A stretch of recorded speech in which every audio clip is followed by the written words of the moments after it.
ನಮಸ್ಕಾರ ವೀಕ್ಷಕರೇ, ನ್ಯಾಷನಲ್ ಟಿವಿಗೆ ಸ್ವಾಗತ. ನಾನು ಸ್ವಾತಿ ಸಾಲ್ಯನ್. ರೇಣುಕಸ್ವಾಮಿ ಕೊಲೆ ಪ್ರಕರಣದ ಆರೋಪಿ ಪವಿತ್ರ ಗೌಡ, ನಾಗರಾಜ್ ಮತ್ತು ಲಕ್ಷ್ಮಣ್ ಅವರುಗಳಿಗೆ ಮನೆ ಊಟ ಪಡೆಯಲು 57ನೇ ಸಿಸಿಎಚ್ ನ್ಯಾಯಾಲಯ ಅನುಮತಿ ನೀಡಿತ್ತು. ಅದರಂತೆ ಜೈಲಿನಲ್ಲಿದ್ದರೂ ಮನೆ ಊಟವನ್ನು ಈ ಆರೋಪಿಗಳು ಸವಿಯಬಹುದಿತ್ತು. ಆದರೆ ಇದೀಗ ಹೈಕೋರ್ಟ್ ಈ ಆದೇಶಕ್ಕೆ ತಡೆ ನೀಡಿದೆ. ಅದರಂತೆ ಜೈಲಿನಲ್ಲಿದ್ದರೂ ಮನೆ ಊಟವನ್ನು ಈ ಆರೋಪಿಗಳು ಸವಿತಿದ್ರು. ಆದರೆ ಇದೀಗ ಹೈಕೋರ್ಟ್ ಈ ಆದೇಶಕ್ಕೆ ತಡೆ ನೀಡಿದೆ. ಕೊಲೆ ಆರೋಪಿ ಪವಿತ್ರ ಗೌಡ, ನಾಗರಾಜು ಮತ್ತು ಲಕ್ಷ್ಮಣ್ ಅವರುಗಳು ನ್ಯಾಯಾಂಗ ಬಂಧನದಲ್ಲಿದ್ದು ಅವರಿಗೆ ವಾರಕ್ಕೊಮ್ಮೆ ಮನೆ ಊಟ ಲಭಿಸುತ್ತಿತ್ತು. ಟ್ರಯಲ್ ಕೋರ್ಟಿಗೆ ಅರ್ಜಿ ಸಲ್ಲಿಸಿ ಈ ಮೂವರು ಜೈಲಿನಲ್ಲೇ ಮನೆ ಊಟವನ್ನು ಸಿಗುವಂತೆ ವ್ಯವಸ್ಥೆ ಮಾಡಿಕೊಂಡಿದ್ರು. ಪೊಲೀಸರ ಮೇಲ್ಮನವಿಯ ಬಳಿಕ ಪ್ರತಿದಿನ ಅಲ್ಲ, ಬದಲಿಗೆ ವಾರಕ್ಕೆ ಒಮ್ಮೆ ಮನೆ ಊಟ ಕೊಡಬಹುದು. ವೈದ್ಯರು ಸಲಹೆ ಕೊಟ್ಟರೆ ದರ್ಶನ್ ಸೇರಿದಂತೆ ಪ್ರಕರಣದ ಎಲ್ಲ ಆರೋಪಿಗಳಿಗೂ ಮನೆ ಊಟ ಕೊಡಬಹುದು ಎಂದಿದ್ರು. ಆದರೆ ಇದೀಗ ಈ ಆದೇಶಕ್ಕೆ ಹೈಕೋರ್ಟ್ ತಡೆ ನೀಡಿದೆ.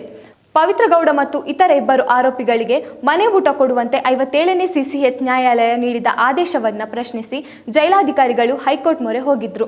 ಇದೇ ಪ್ರಕರಣದಲ್ಲಿ ಸುಪ್ರೀಂ ಕೋರ್ಟ್ ಜೈಲಾಧಿಕಾರಿಗಳಿಗೆ ಎಚ್ಚರಿಕೆ ನೀಡಿದ್ದು, ಯಾವುದೇ ಆರೋಪಿಗೆ ವಿಶೇಷ ಸವಲತ್ತನ್ನು ನೀಡಬಾರದು ಎಂದು ಸೂಚಿಸಿದೆ. ವಿಶೇಷ ಸವಲತ್ತು ನೀಡಿದ್ದಲ್ಲಿ ಕ್ರಮ ಜರುಗಿಸುವ ಎಚ್ಚರಿಕೆ ನೀಡಿದೆ. ಅಲ್ಲದೆ ಪವಿತ್ರ ಗೌಡ ಮತ್ತು ಇಬ್ಬರು ಆರೋಪಿಗಳಿಗೆ ಮನೆ ಊಟಕ್ಕೆ ಅವಕಾಶ ನೀಡಿದರೆ ಜೈಲಿನ ಇತರ ಕೈದಿಗಳಿಗೂ ಸಹ ಮನೆ ಊಟಕ್ಕೆ ಬೇಡಿಕೆ ಇಡುತ್ತಾರೆ. ಜೈಲಿನ ಶಿಸ್ತು ಸಡಿಲವಾಗುತ್ತದೆ ಎಂದು ಸರ್ಕಾರಿ ವಕೀಲರು ವಾದಿಸಿದ್ರು. ಜೈಲಿನಲ್ಲಿ ಈಗಾಗಲೇ FSSAI ಸೂಚಿಸಿದಂತೆ 4 ಸ್ಟಾರ್ ಆಹಾರವನ್ನೇ ಎಲ್ಲ ಕೈದಿಗಳಿಗೂ ನೀಡಲಾಗುತ್ತಿದೆ. ಜೈಲಿನ ಆಹಾರ ಶುಚಿಯಾಗಿಯೂ ರುಚಿಯಾಗಿಯೂ ಆರೋಗ್ಯಕರವಾಗಿಯೂ ಇದೆ. ಹೀಗಿರುವಾಗ ಮನೆಯಿಂದ ಊಟ ನೀಡುವ ಔಚಿತ್ಯ ಏನಿದೆ ಎಂದು ಸರ್ಕಾರಿ ವಕೀಲರು ಹೈಕೋರ್ಟ್ ವಾದ ಮಂಡಿಸಿದ್ದರು.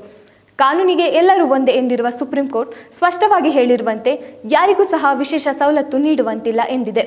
ಅಲ್ಲದೆ ಜೈಲು ಕೈಪಿಡಿಯಲ್ಲಿ ಮನೆ ಊಟವನ್ನು ಕೇವಲ ಬಹಳ ವಿಶೇಷ ಸಂದರ್ಭಗಳಲ್ಲಿ IPJ ಅವರ ಒಪ್ಪಿಗೆ ಮೇರೆಗೆ ಮಾತ್ರವೇ ನೀಡಬೇಕು. ಅದು ಕೂಡ ಆ ಕಾರಣ ವೈದ್ಯಕೀಯ ಕಾರಣ ಆಗಿರಬೇಕು ಎಂಬುದನ್ನು ಸಹ ಹೈಕೋರ್ಟ್ ಉಲ್ಲೇಖಿಸಿದೆ. ಪವಿತ್ರ ಗೌಡ, ನಾಗರಾಜು ಮತ್ತು ಲಕ್ಷ್ಮಣ್ ಅವರುಗಳು ಜೈಲಿನಲ್ಲಿ ಇದ್ದಾಗ್ಯೂ ವಾರಕ್ಕೊಮ್ಮೆ ಮನೆ ಊಟವನ್ನು ಸವಿಯುತ್ತಾ ವಿಶೇಷ ಸವಲತ್ತನ್ನು ಅನುಭವಿಸಿದ್ರು. ಆದರೆ ನ್ಯಾಯಾಲಯದ ಆದೇಶದಿಂದ ವಿಶೇಷ ಸವಲತ್ತಿಗೆ ಕತ್ತರಿ ಬಿದ್ದಿದ್ದು ಸಂಪೂರ್ಣವಾಗಿ ಜೈಲೂಟವೇ ಗತಿಯಾಗಿದೆ. ಇನ್ನಷ್ಟು ವಿಶೇಷ ಸಂಚಿಕೆಗಳಿಗಾಗಿ ನೋಡ್ತಾ ಇರಿ ನ್ಯಾಷನಲ್ ಟಿವಿ. ಧನ್ಯವಾದಗಳು.